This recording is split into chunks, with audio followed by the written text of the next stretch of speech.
Patuloy ang pamahalaan sa pagpapatupad ng mga programa upang sugpuin ang kahirapan sa bansa. Kaugnay nito, pinangunahan ng Department of Social Welfare and Development ang post-graduation ceremony ng halos 4,000 mag-aaral sa high school na benepisyaryo ng Pantawid Pamilyang Pilipino Program. Si Jade Miguel ang ating tagapagbalita. Halos 4,000 high school graduate na benepisyaryo ng Pantawid Pamilyang Pilipino ang dumalo ngayon sa isang post-graduation ceremony dito sa PICC.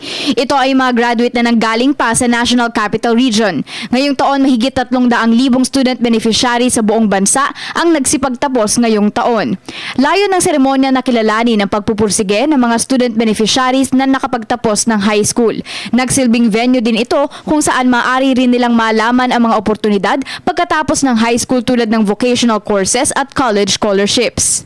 Nais ko lang din hong ipagmalaki na ito pong pagkakataon na naibigay natin. Dahil palagi sinasabi ng ating Pangulong Aquino na ang ginagawa namin investing, providing the opportunity, pagbibigay ng pagkakataon para ang ating mga kasama na nangangailangan ng tulong para makatawid ay ating tinutulungan. Ito pong ating mga natulungan ay hindi lamang nagpakita ng kakayahang makapagtapos. Dito po sa ating PICC lamang na pag-gather, 95 of the children here, of the young people here, are top 10 in their class, salutatorian, valedictorian, awardees ng leadership, awardees ng nag-excel sa sports, sa writing. Kabilang sa mga mapalad na student beneficiaries ay sina Neil at Marcel. Pareho silang nagsikap na mag-aral sa kabila ng hirap ng buhay. Sa katunayan, nagsipagtapos sila bilang class valedictorian at salutatorian sa kanilang paaralan. Ayon sa kanila, malaki ang naitulong ng programa sa kanilang pag-aaral. Nakatulong po ito ng malaki sa amin kasi nabago niya po yung study ng buhay namin. Then, next po sa pag-aaral po namin, yung mga projects po na dati hindi namin kayang matugunan, ngayon po natutugunan na namin. Halimbawa po, pag po si mama ng pera, dinadagdagan niya po yung mga baon namin, ganun po.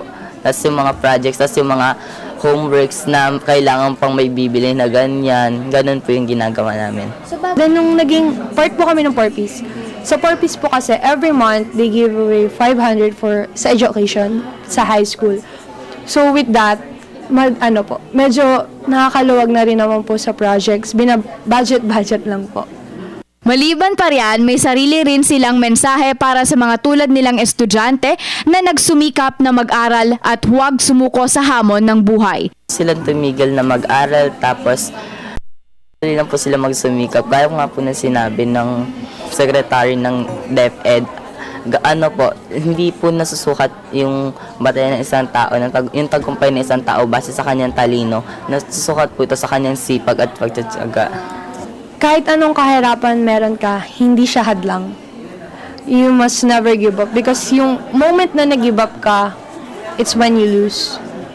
Kasi para sa akin, maraming panahon na aatakihin ka talaga ng buhay na minsan tatanungin mo sarili mo, tatayo pa ba ako? Hindi ko na to kaya. Bakit ba kailangan ng ganito? Pero nasa iyo naman yun buhay mo tira kapag nag-give up.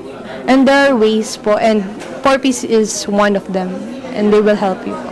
Si Neil at Marcel, dalawa lamang sa libu-libong mga estudyante na nagpapatunay na hindi hadlang ang kahirapan para makamit ang pangarap. Para sa Telebisyon ng Bayan, Jade Miguel.